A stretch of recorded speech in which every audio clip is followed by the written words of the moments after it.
बीमारी का नाम सुना होगा टीबी, टीबी है ना, माइको ट्यूबरकुलोसिस, जिसको हम हिंदी में क्षय रोग भी कहते हैं।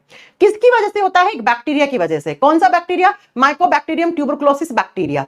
टीबी में क्या होता है? टीबी में बैक्टीरियाज आते हैं, टीबी वाले जीवाणु आते हैं और वो इस प्लूरा मेम्ब्रेन को नष्ट कर देते हैं, इसमें इंफेक्शन कर देते हैं और फिर धीरे धीरे फेफड़ों के अंदर घुस जाते हैं और फेफड़ों में इंफेक्शन कर देते हैं, है ना। फेफड़ों की एल्वेलाई में इंफेक्शन कर देंगे, जिसकी वजह से एल्वेलाई जो होती है वो उसकी जो लेयर है वो डिस्ट्रॉय हो जाती है। तो इंसान जब खांसता है तो खांसने में एल्वेलाई वाला खून वापस नाक या मुंह से बाहर निकल जाता है।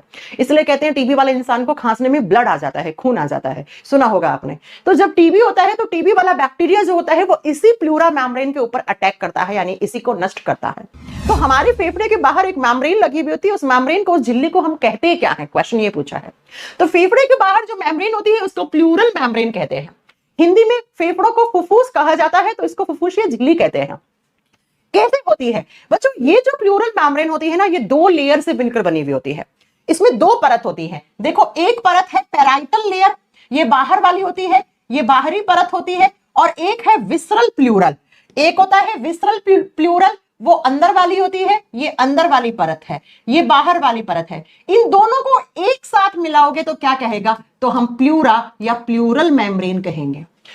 दोनों मिलकर क्या बनाती हैं? हमारे फेफड़ों की झिल्ली बनाती है। और इस झिल्ली का काम क्या होता है? इस झिल्ली का काम होता है फेफड़ों को सुरक्षा देना।